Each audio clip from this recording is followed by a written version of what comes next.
సోదర భావం కోరుకుంటుంది. ఎక్కడ ఉగ్రవాదం జరిగినా కూడా ఇస్లాం దాన్ని ఖండిస్తుంది. కాబట్టి ఇస్లాం ప్రపంచ శాంతిని కోరుకుంటుంది.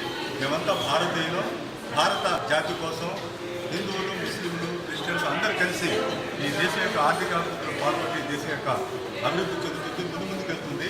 కాబట్టి నేను అందరికీ చెప్పేది ఏంటంటే ఇస్లాం అంటే ఉగ్రవాదం కాదు. ఉగ్రవాదానికి కులము, మతము, జాతి ఏమి లేదు. అది ఏ జాతి వాడైనా సరే దాన్ని ఖండించాల్సిన అవసరం ఇవాళ ఉంది.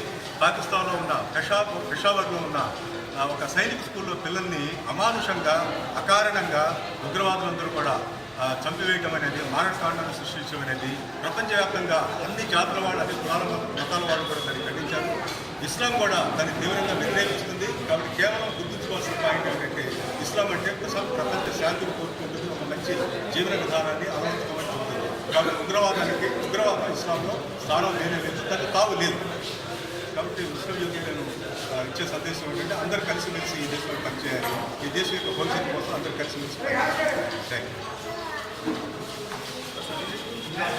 ఈరోజు కారుణ్యమూర్తి హిందూ ప్రవక్త సల్లల్లాహు అలైహి వసల్లం గారి పుట్టినరోజు సందర్భంగా ఈరోజు రక్తదాన శిబిరాన్ని ఏర్పాటు చేయడం జరిగింది.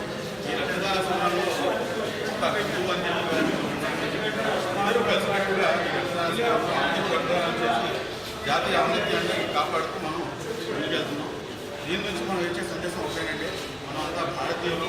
రెండోది ఏంటంటే ఏదైతే మన పెద్ద ఏదైతే చెప్పారో సేవలు ఏదైతే అటాక్ జరిగిందో ఆ అటాక్ని పూర్తిగా ఖండిస్తున్నాము. అది ఎవరైతే చేశారో అది వాళ్ళు ఏమాత్రం ముస్లింలు కారణం వాళ్ళు ముస్లింలు అనే మాటకి వాళ్ళు మంచిగా తీసుకొచ్చిన వారు అవుతారు.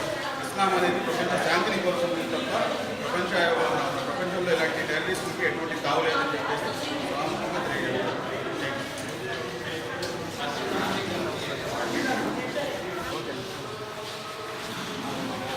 ఈరోజు జస్ట్ ఈద్ మిలాద్ నబీ ముహమ్మద్ ప్రవక్త గారి పుట్టినరోజు సందర్భంగా కొండపల్లి గ్రామం షాజీఖానాలో రక్తదాన శిబిరాన్ని ఏర్పాటు చేయడం జరిగింది.